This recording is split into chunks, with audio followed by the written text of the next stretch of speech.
Alright, magandang hapon sa inyo lahat. This is a new segment ng ating Today with Popoy. At ngayon po ay may makakasama tayong isa sa mga pinapitagan na tao. No? Ito ay siguro naririnig nyo na yung pangalan nito at kilalang-kilala nyo na rin siya. Isa siyang aktivista, isa rin po siyang writer, author ng ilang mga libro. At siya rin po ay nag-serve na sa Kongreso from 2009 to 2015. So, without further most, papaklala ko na po sa inyo si Sir Walden Bello. Salamat, Popoy, sa invitation mo na dito sa show mo. Magandang hapon, Walden. Kamusta po kayo? Nice to see you again. Sobrang tagal nating hindi nagkita. Mabuti naman at ganito, nandito nasa bahay dahil sa COVID, pero nabakunahan na, so baka makakalabas na. At maaari na tayong magkita-kita sa mga pulong. Alright. Okay po yun. No? So, maybe makakapag-set na tayo ng face-to-face meeting. But now, ang ating segment po ay patungkol po doon sa mga tanong. No? Itong segment na tayo pinamagatang Ask Walden Bello. So, may mga tanong ho rito patungkol, may personal questions, may tanong patungkol naman po doon sa inyong mga plano no, sa darating na 2022 election. So, Sir Walden, merong isang question dito. Basahin ko lang yung isa kung ready na po kayo. Ito po yung unang question. Question from Sir Raymart, no? Si Reynante. Ang sabi niya po, patungkol po doon sa 10 sa 10 o yung pang-10 po doon sa 25 program po ninyo, kailangan ba liitan ang dami ng ating kasundaluhan at kapulisan? Gayon ang krimen at droga ay laganap sa ating bansa. Sa tingin ko, tama yung concern ng si kasamang Reynante. Pero sa tingin ko, sobra kasi yung laki ng ating kapulisan at sobra rin yung laki ng ating armed forces, no? At pag maging mas efficient lang naman ang lakad nitong ating mga security forces, kayang-kaya na tutukan itong mga security problems natin, kagaya ng drugs at saka kagaya ng yung mga iba pa mga problema tungkol sa seguridad, no? So efficiency talaga ang kailangan rito. Ang problema rin kasi doon sa napakalaking budget na pumupunta rito sa ating kapulisan at sa Armed Forces of the Philippines, ang malaking parte niyon pumupunta sa corruption, no? So hindi talaga pumupunta sa mga sundalo, no? Hindi talaga pumupunta sa mga kailangan na gawin ng mga ating kapulisan at mga sundalo, no? So sa tingin ko, yung kailangan talaga mahati by half yung ating budget para sa mga security forces at maging mas efficient sila at also kailangan ring talagang magkaroon sila ng civic education sa human rights, no? Sa mga karapatang pantao. Kasi kailangan niya ngayon, no? Kasi dahil dito sa rehimen ni Duterte, talagang nawalan na talaga yung connection sa karapatang pantao, yung pagpupulis at yung sinabi natin, yung pursuit of security, no? So kailangan talaga ng malaking reforma dito sa ating mga security forces, sa kapulisan at sa sandatahan. Yan. Maraming salamat. Thank you dun sa magandang tanong ni Reynante. At ito po ay question naman po from Anonymous. Nagpadala lang ho ng message sa atin pero hindi po siya nagpapakilala. Isang tanong ho rito doon po sa number 22 ng ating platform, no, programa ni Laban ng Masa. Kung sakaling mahalal, anong pangunahing teknolohiya pang industriya ang magiging prioridad ang dapat pagtuunan ng pansin para sa pakinabangan o pakinabangan ng lahat na hindi nakaka-stress ng kapaligiran para sa kapakanan din ng ating likas na yaman upang ang mga gumagawa ng mga illegal na gawain ay mabigyan ng mabigyan ng parusa, no, at maitigil na. Ito po ay tanong mula sa isang anonymous message, may anonymous na tao. Pag tinatanong tungkol rin sa industriya, no? Mahalaga talaga na tumutok tayo ngayon sa agrikultura. Kasi mayaman talaga ang agrikultura natin, kaya lang sira-sira dahil nga hindi tinutukan ng ating mga gobyerno na na, na talagang pinabayaan. At yun ang isang consideration. Pangalawang consideration, talagang kailangan na rin dito sa ating agrikultura na magkaroon ng tunay na reforma agraria, no? Tunay na land reform, kasi talagang nabigo ang ating mga mambubukid dito sa kawalan ng redistribution of land, no? At pangatlo, kailangan talaga yung teknolohiya ng agrikultura natin, yung isang teknolohiya na mahusay para sa environment, na hindi ito yung nakakasira sa kapaligiran natin. At yung teknolohiyang ganon, ito rin yung mahusay para sa ating mga mambubukid, no? So ang tingin ko, pag tinatanong mo ako, napakahalaga na bigyang pansin ulit ang agrikultura. Pangalawa, kailangan talaga ng isang mahusay at masusing reforma agraryo. At pangatlo, kailangan ng isang environment-friendly, sa wikang Ingles na teknolohiya. Kayang-kaya natin lahat yan. Kailangan talaga natin ng New Deal, sa wikang Ingles, for our agriculture, no? At kasi pag masagana yung ating mga mambubukid, malaki rin yung kanilang mga demand, no, for yung mga industrial products na galing dito sa mga ating mga syudad, no? So yung industry and agriculture talaga, they go in tandem. If you have a healthy agriculture, you will also have a healthy industry, yung masigla na industriya. So yun yung hinahanap talaga dito sa programa ng Laban ng Masa. All right. Thank you very much sa pagsagot sa tanong nito. At meron pa po isang tanong dito from Carodel. Ang tanong po niya, bakit po socialism, no? Sosyalismo ang nakikitang alternatibo na forma ng gobyerno ng laban ng masa para mabago yung system. Ano po yung reason bakit po socialism daw ang nakikita ng laban ng masa na pwedeng alternatibo na forma ng gobyerno? Magandang tanong yan ni Carodel. At yung malaking dahilan dyan, talagang ang kapitalismo talagang hindi na sapat para sa mga pangangailangan ng ating sosyedad, no?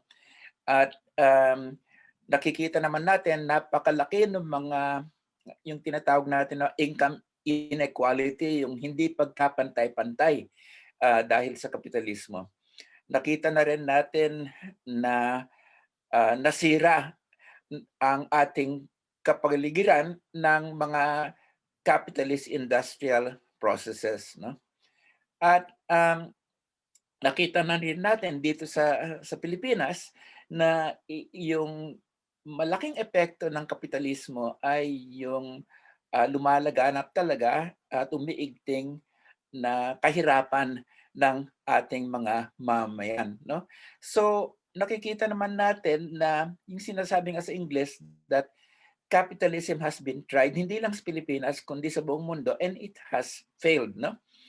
Ang lalo na ngayon, ah, yung yung hindi pagkapantay-pantay sa buong mundo napakalaki na, no?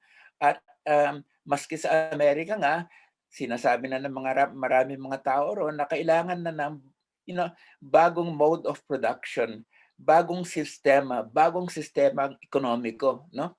At ang yung gusto talaga ng mga marami tinatawag ng iba socialism, no? Tinatawag ng mga iba naman na democratic socialism. Sabi naman ng mga iba socialist democracy. Pare-pareho 'yan. Ang ibig niyong sabihin talaga yung nangunguna talaga yung pangangailangan ng mga tao. Ito talaga yung unang-unang sagot ng dapat sagutin ng production.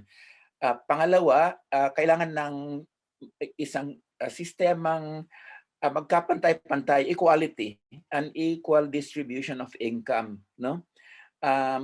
Pangatlo, yung mga desisyon sa politika at sa ekonomiya dapat talaga demokratiko, no? Yung proseso ay demokratiko. Yan ang ibig sabihin ng sosyalismo. At sa madaling salita, ang esensya ng sosyalismo ay demokrasya, no? Na sa pagkapantay-pantay sa sa area ng decision making sa management, no? At sa paglalakad ng ating gobyerno ng pamahalaan na it is the common interest. Yun ang nangingibabaw, yung interest common, no? Yung common interest, yan talagang ibig sabihin ng sosyalismo, no? Okay. So, ayun, napakaganda ng pagpapaliwanag po ni Sir Walden dito po sa usapin ng socialismo, kung paano ba ito, 'di ba? So, nakakatuwa lang no na malaman ng ating mga manonood no sa pamamaraang ito na yung talakayan na to about sa socialismo, bakit ba ito yung sinusulong ilaban ng masa? Kasi nakikita natin talaga na ito yung pinaka the best no effective na effective para sa common pangangailangan ng tao at equally distributed doon sa ating magiging sistema if possible na ito ay makamtan o maabot na ng bansang Pilipinas at maybe sa tulong ni laban ng masa makakamit natin yan. So there's another question here from Mr. Hob Valenzuela. Ang tanong niya po, may posibilidad ba bang maisulong ang mga batas na papabor sa mahihirap tulad ng sapat na pasahod at sapat na subsidiya ng pamahalaan sa mga pangunahing pangangailangan ng mga mamamayan?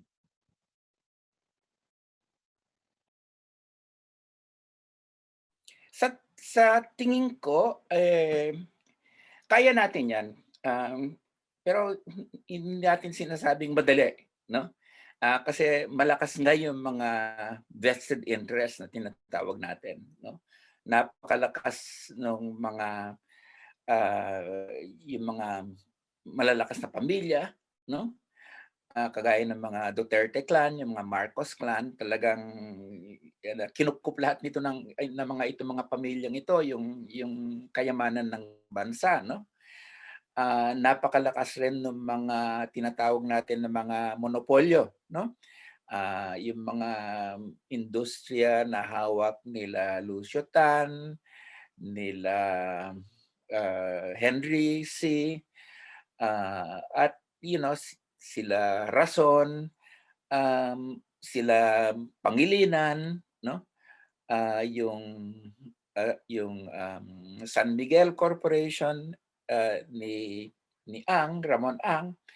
At so lahat ng mga interest na ito, malakas talaga ang kapit nila sa ating pamahalaan.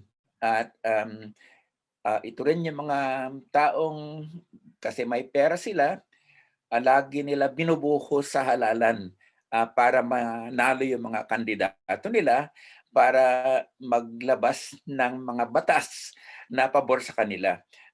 So bagaman minorya lang sila, no?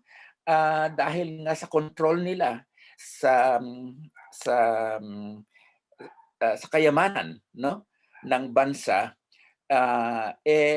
marami silang hadlang na linalagay sa ating mga sa interes ng mamayan, no? So kailangan mapalitan talaga 'yan. At kailangan kaya nga isinusulong ng laban ng masa na kailangan hindi lang ang halalan ay dapat tungkol sa personalidad, no? Hindi ito popularity contest, no? Dapat talaga programa ito. At kaya nagpapatakbo tayo ng isang kampanyang ganito na based sa program para mapaliwanag sa ating mga mamayan na kailangan talaga ang pagpapalit ng sistema, no? Hindi yung pagpapalit ng tao, kundi yung pagpapalit ng sistema. Yun talaga ang sinasabi natin ang strategic objective. At pag pag itinulak natin ito at napaliwanag ito, malaki yung kumpiyansa natin na marami sasama sa programang ito. Kaya hindi ito madaling gawin. Siguro in the short term, hindi tayo magtatagumpay, pero sa medium and long term, pag nag-appeal tayo sa tunay na interes ng mga mamayan, makikita rin nila na kailangan sila sumuporta sa mga kandidatong nagtutulak ng isang programa at hindi lang mga kandidato na na may personality na popular, no? Kaya pag marami tayong nahalal na ganitong mga klaseng kinatan ng ating mga mamayan, mapapalitan natin yung sistema through peaceful means, no? So ang sagot ko roon sa tanong ng ating kasama, hindi madali, pero hindi rin imposible, no? Pero nasa sa atin 'yon. Nasa sa atin, no? Nasa sa mamayan yung ito kung kaya natin, pero nasa mamayan.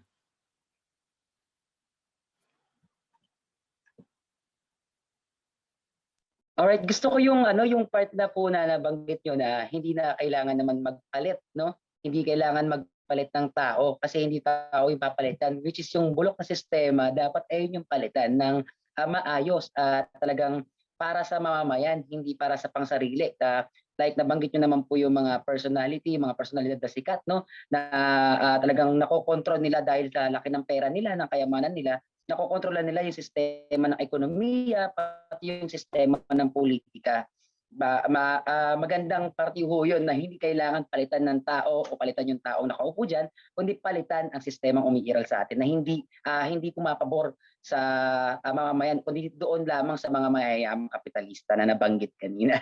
So, it's another question po from my fellow student, Sir Walden. Ito ay patungkol po doon sa isang issue ngayon na kakasibol lang, no? Malaking issue ito at kahapon nagkaroon din ng solidarity message ang mga student council from different states, universities, colleges Ang question na to from my fellow student is, ano daw pong masasabi ninyo, komento ninyo patungkol dun sa sinabi ni CHED Commissioner De Vera na hindi na talaga maaari o hindi na talaga, wag na umasa yung mga estudyante na magkakaroon pa ng face-to-face classes kasi talagang ang pinupush talaga niya wala nang face-to-face, ituloy na natin to sa online classes, ituloy na natin to sa distance learning. What can you say about that? Well, hindi, alam mo, nakapagtataka itong posisyon ni De Verang ganito. Kasi alam naman natin na yung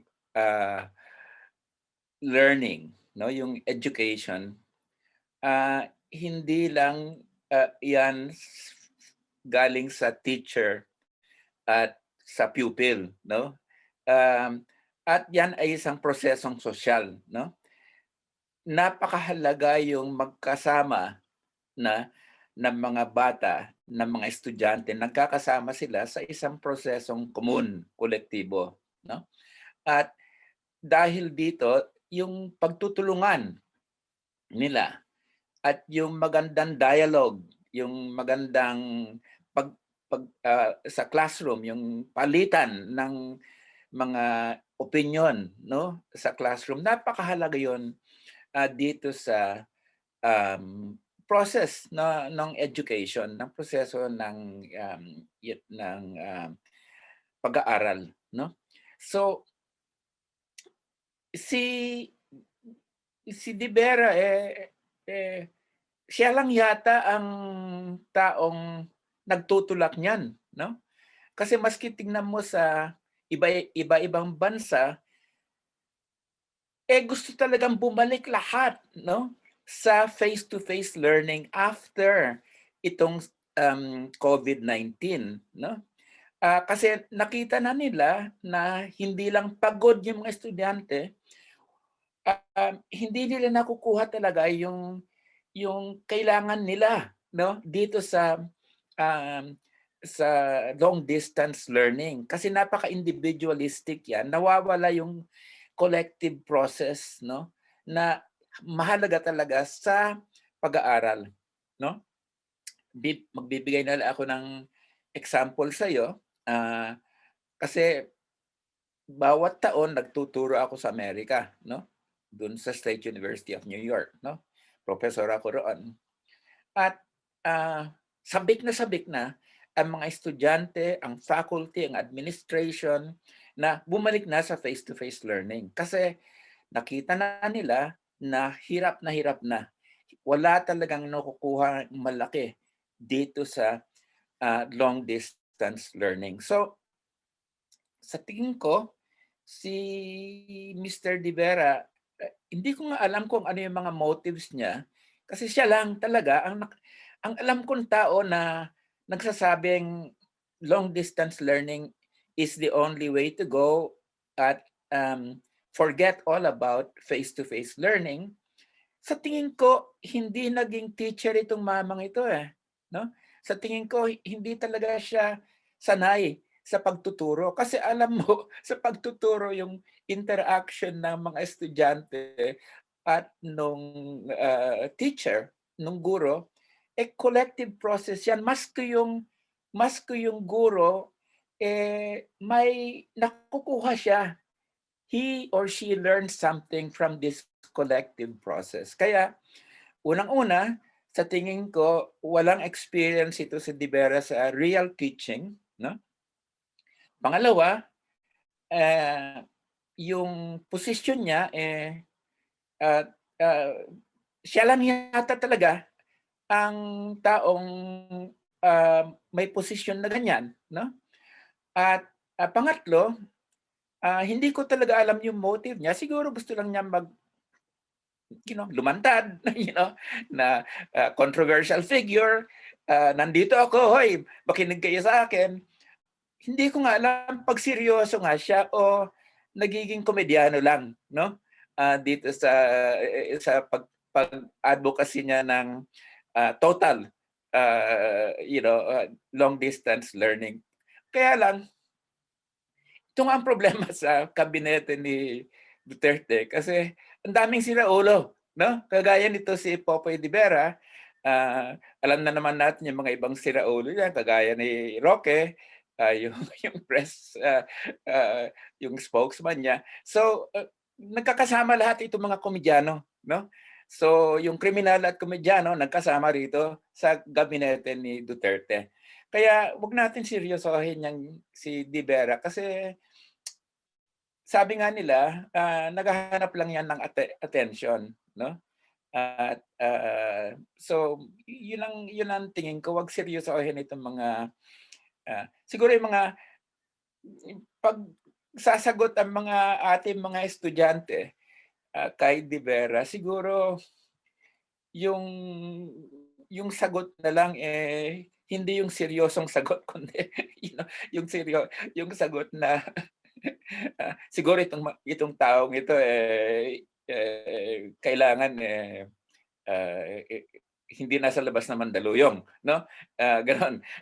Yung sagot sana na satirical dito kay De Vera kasi 'pag sineryoso mo 'yan, um, baka sa susunod hindi natin alam ang next move niya. Baka you know, baka mamaya sasabihin niya kailangan na ma-abolish yung mga diploma, no? So so, ah, ah, yan lang ang posisyon ko, 'wag seryosohin nito si De Vera kasi hindi naman seryoso yung proposal niya. So, nakakatuwa. Actually, I agree. Tingin ko itong mga mga gabinete nito ni Duterte talaga po ay talagang mga pawang komedyante, no? Actually, kahapon gumawa ako ng statements about dito. As I stand as laban ng masa 2 at sa side ng puwersa, nakakatuwang isipin na na itong mga baliw-baliwang komedyante, no, sa gabinete ni Duterte, nagpapapansin lang, no, attention seeker, kumbaga. So hindi na kami napapansin, lagi na lang ba si Briones ang papansinin natin? Chad naman. So gumawa siya ng ganyang issue. Hindi namin makita kung ano yung dahilan din niya, bakit niya 'to sinasabi. Which is maganda po yung parte na nabanggit yun na ang face to face ay hindi lamang, 'di ba, usapin ng matututo ang estudyante. Kung hindi, pati yung mga guro ay natututo rin sa mga estudyante. Kasi ito ay usapin nga ng pakikipag-socialize yung kanilang mga tinatawag na pinagsama-samang kaalaman, no? Nagkakaroon sila ng very collaborative, no? Nagkakaroon ng diskusyon at nagkakaroon ng magandang resulta. So napakaganda nun at thank you po sa aking fellow student na nag-question ito. And next question po is from anonymous na naman po ito. So ang kanyang tanong is medyo nakakatuwa lang tong tanong na to. Ewan ko po kung ano masasabi niyo rito. Ito po yung kanyang question. Wait po. So ang tanong niya po is paano ito so wait lang po. Titingnan po natin. Wait. Okay. So his question, may chance pa po ba, no, na maibalik o mapagsama-sama yung yung mga samahan ng mga progresibo na organisasyon? May chance pa ba na ito ay mapagbuklod-buklod, no, o mapagsama-sama ulit natin like before, no? Kasi dati nakikita natin, 'di ba, na sa ngayon kung nakikita natin Walden, talagang medyo may iba't ibang plano, no, ang bawat bloke. Yung mga progressive organization, nakikita natin na iba-iba yung kanilang plano, no? So merong gustong mag-run sa ganito, gustong mag-run sa ganyan, but still anong sa tingin niyo po, may chance pa ba? Kasi ang tanong ko, chance ba maibalik to o mapagbuklod-buklod? Kasi nakikita ko natin na mas malaki yung tsansa na mabago natin yung bulok na sistema ng gobyerno kung tayo ay magsasama-sama at magtutulungan. What can you say about this, ito sa tanong na to? Medyo maganda tong tanong na to. Sa tingin ko, isang malaking sakit ng mga progresibo yung sektarismo o sectarianism, no? At tama yung sinabi mo na kailangan nating umahon mula rito, no? Pero, ah, nasa sa atin na yon, nasa sa kaliwa na yon, nasa mga progresibo na yon, at nakikita lang naman lahat natin yung ano yung nangyayari kung hindi tayo magkasama-sama at, nawawalan ng kumpiyansa sa atin yung ating mga mamamayan at ang tawag na lang nila sa atin minsan, maingay lang kayo at, ah, at hindi tayo siniseryoso, 'no? Kasi nga minsan, ah, yung awayan natin ay mas matindi sa mga hanay natin, you know, kaysa sa, pag-aawayan ng mga yung hindi nasa yung totoong kalaban natin, 'no? Yung mga reaksyonaryo, yung mga gustong yung hindi talagang wala sa kanila yung interes ng bayan, 'no? So, sa tingin ko with enough effort, 'no, subukan talaga natin na, magbuhos tayo talaga ng panahon, 'no, dito sa sama-sama, you know? Hindi madali ito, pero sabi ko nga, sa tingin ko nga step by step process ito, 'no? At, ang, mahalaga, um, 'wag natin isipin na yu yung grupo natin ay ito lang yung grupo na may sagot sa lahat, 'no, ng mga, ah, problema, 'no, ng, ng sosyedad, 'no, ng, ah, ng, na hinaharap ng bayan, 'no? Na kasi ito nga minsan yung mahirap talaga, iniisip natin our group has all the answers, your group does not have the right answers, 'no? Um, Kailangan talaga, we must begin to learn from one another. Mag-uusap tayo at sa proseso ng dialogo, 'yan, aandar tayo, no? So, um, confident ba ako na mangyayari ito? Oo, 'no?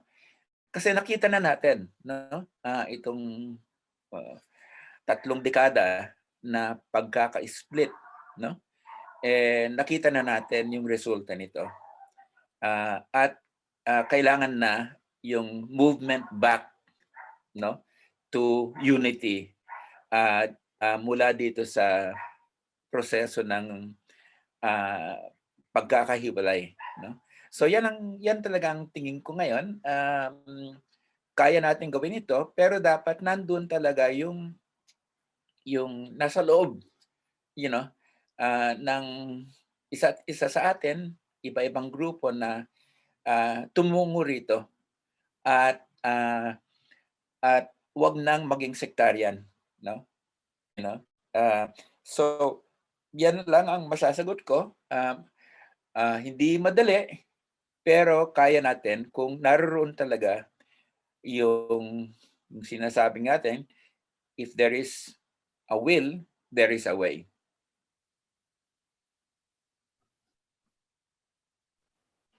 Alright, so maganda talaga yung mga, points 'no. Sabi nga natin kanina, hindi madali, pero, as, Sir Walden, nabanggit po ni Ka Walden na hindi gano'n kadali na pabuklurin. Kasi ayan yung isa sa mga problema talaga ng mga progressive, yung, parang ay pagdi-divide natin 'no, naghihiwa-hiwalay tayo kasi may iba't iba tayong, pagtingin kasi ang nakikita nga natin 'no, na parang tayo lang yung programa lang natin yung okay.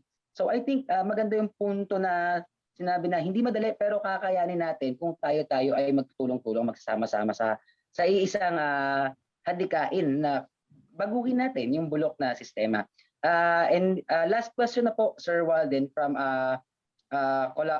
collab ng mga kasama natin. Ang tanong ho nila, kung sakasakaling may pagkakataon ho ulit na kayo ay maupo sa puwesto, nakikita niyo po ba, ano po ba yung mga puwede pang idagdag o nakikita niyong programa na dapat, ilagay, no, ibigay sa mga mamamayan sa Pilipinas para mas mapaunlad pa ito maliban doon sa 25 points program ni Laban ng Masa.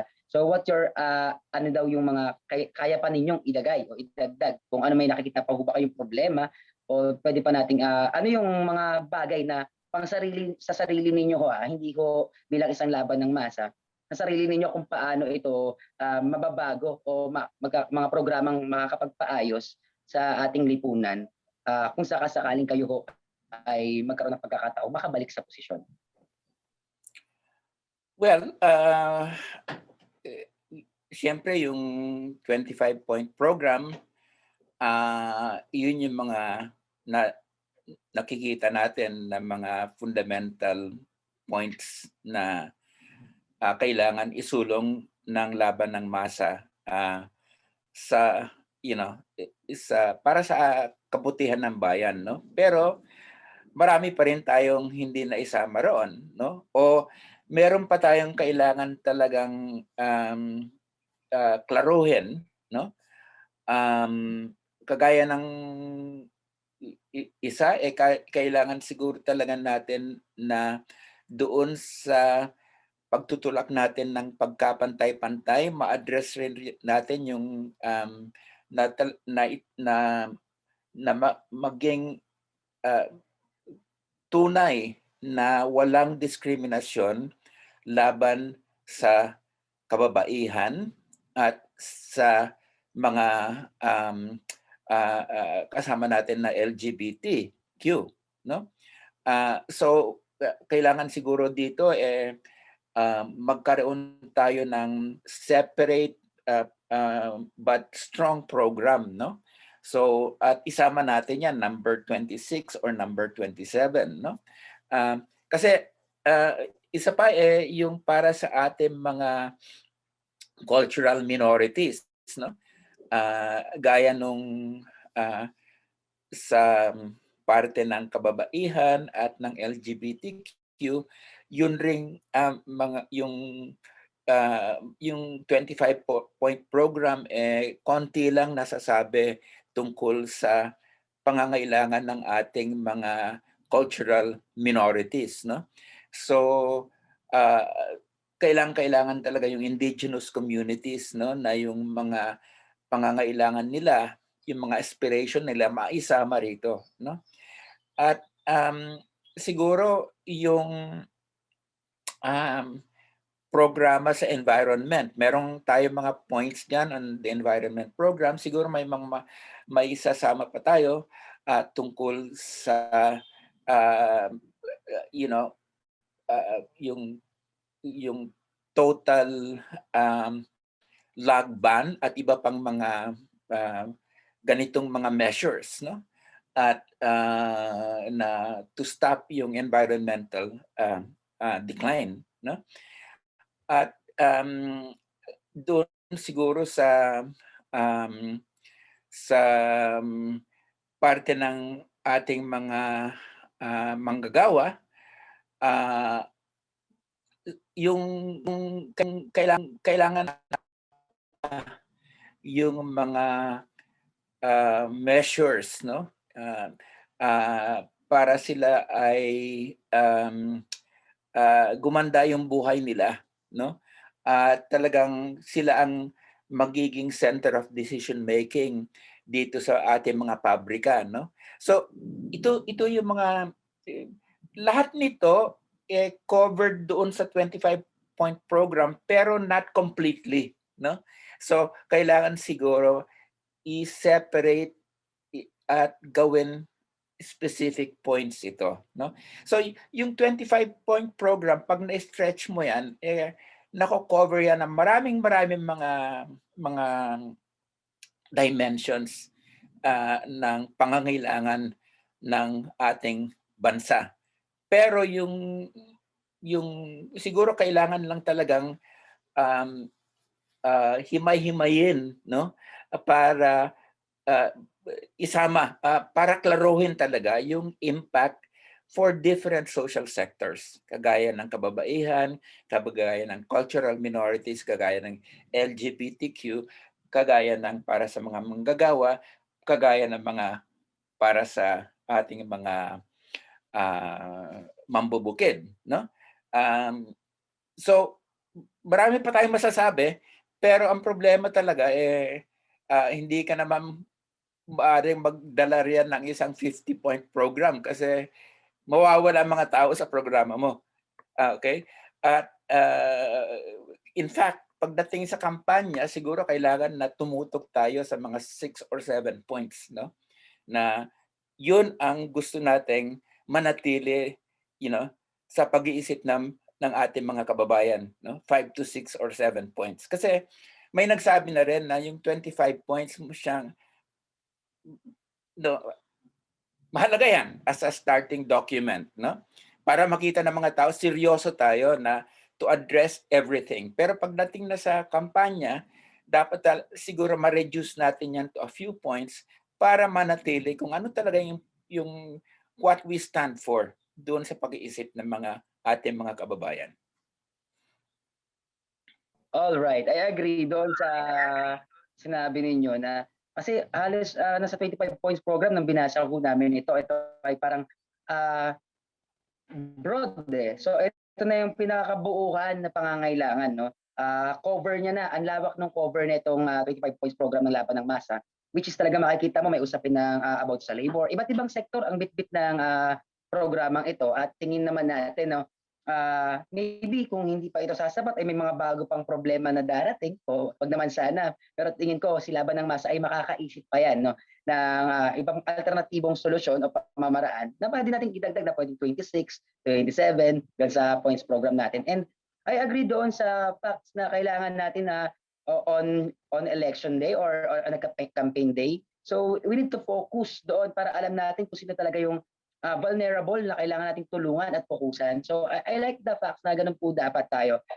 We cannot serve two masters at the same time. So kailangan may focus tayo doon sa kung sino talaga yung ating target o ating mas vulnerable sector na kailangan talagang tuunan ng pansin. So in that, thank you very much po Sir Walden sa oras at pagpapaunlak ninyo dito sa ating segment sa Today with Popoy na pinamagatang Ask Walden Belio. At napakalaking privilege po ito sa amin na para magkaroon ng interview sa isang Walden Belio po. So magandang hapon muli at maraming salamat Sir Walden. If meron pa po kayong idadagdag at sasabihin sa ating mga viewers, pwede ho kayong mag-final message. Well, maraming salamat Popoy sa maganda itong talakayan natin, yung exchange of ideas natin at sa tingin ko marami pa tayong madadagdag dito. Kaya lang ito na muna at itutuloy naman natin ito sa mga iba pang mga conversation. Okay? At so malakas na yung umuulan na rito kaya tapusin na natin ito. Maraming salamat. Maraming salamat po muli. Magandang hapon at mag-iingat kayo palagi. See you very soon sa face-to-face meeting po natin, Mr. Walden Belio. Maraming salamat po. This is Today with Popoy. Bye-bye.